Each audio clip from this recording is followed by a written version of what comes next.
Hello everyone, how are you doing? This is MD Tech here with another quick tutorial. In today's tutorial, I'm going to show you guys how to resolve if Cortana cannot hear you on your Windows 11 computer. So this should hopefully be a pretty straightforward process here, guys. And without further ado, let's go ahead and jump right into it. So we're going to start by right-clicking on the Windows Start button, and then you're going to select Settings. Select the Apps tile on the left side, and then select Apps and Features over on the right. In the Search Apps field, go ahead and type in Cortana. Select the three-dotted icon next to Cortana and select Advanced Options.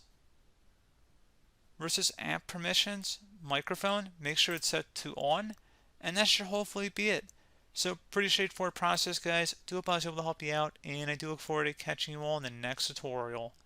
Goodbye.